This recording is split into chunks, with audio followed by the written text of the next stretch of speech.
Hello everyone, I hope you're having a wonderful day today. I'm going to be doing some watering today, mostly with my orchids that are in moss. As you know, moss dries out from the bottom to the top. It has capillary action. So the way that you figure out if your orchid that's in moss needs to be watered is you actually lift the pot and you see if it's really light in weight. You don't want the moss to dry out completely. It's not good for the moss. So what I do is I fill the top. When it starts to feel just damp to the touch, then I know that it's time to water my orchids that are in moss. So let me show you how I do this one. I've had lots of questions. I do like to put my miniatures in little cups. Some of them have holes and some of them don't. This one actually does not, but the roots have grown really well in this one. So I'm going to show you how I water the orchids that are in moss, both in containers with holes, orchid pots, and in these cups. Okay, I'm using a really high quality water. I use reverse osmosis filtered water. It has a pH of between 6.2 and 6.5. It depends on what my tap water is running as well. So it does vary slightly. But use the best quality water that you possibly can. I'm going to let that sit in there for just a few seconds until the moss is really hydrated. And then I'm just going to dump that out gently.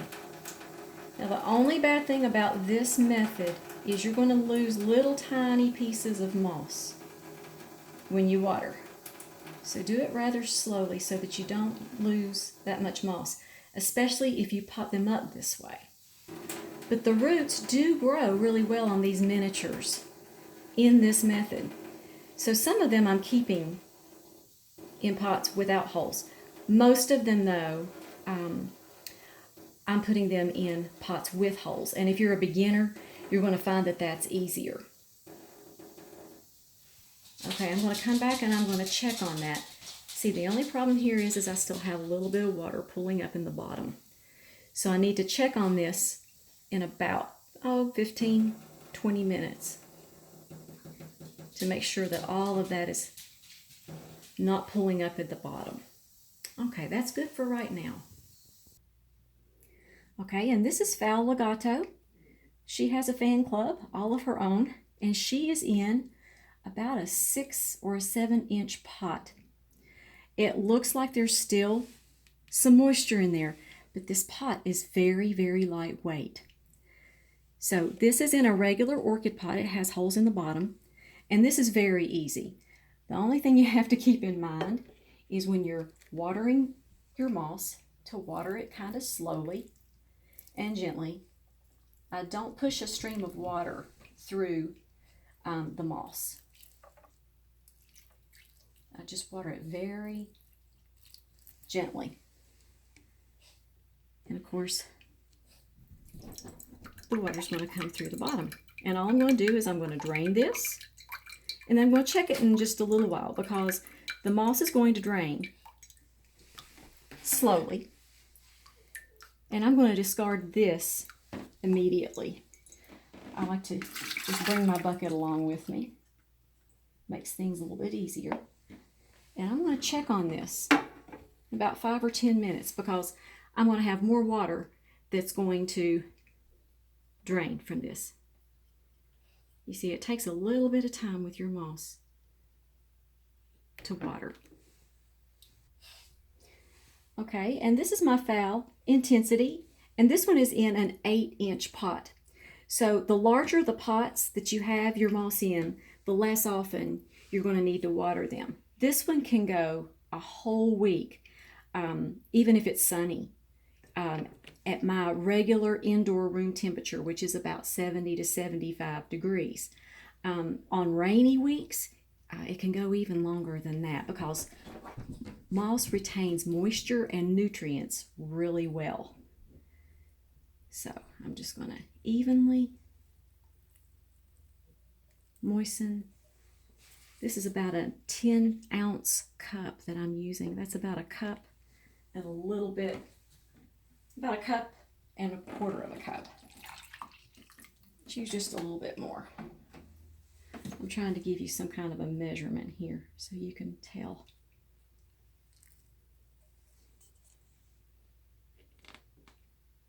There it goes. Now with your larger orchids, I do encourage you to use orchid pots that have holes in the bottoms of them. You're not going to want to use a closed container like those little cups that I started out the video with. It's going to be very difficult for you to drain them correctly. So with your larger phals, you're going to want to have orchid pots that have lots of holes in the bottom. Okay, I've gone back. It's about 5 minutes later after I've watered phal legato, and do you see how it's still draining? So I need to make sure that I drain all of this water off. Now you can use marbles or pebbles or something to use in the bottom of your containers. This is a bowl that I just like to use.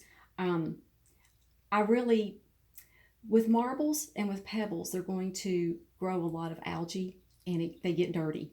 But if you don't mind that, if you don't mind cleaning those bowls and cleaning the stones and cleaning the marbles, that is a really good option for you.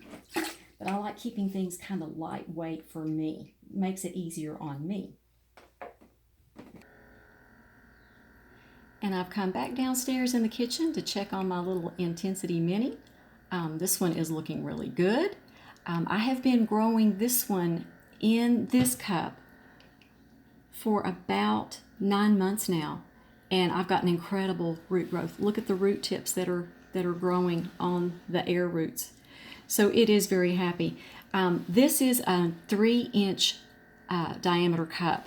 So just to kind of give you an idea, I wouldn't go much larger than a 3-inch diameter with no holes with using that method.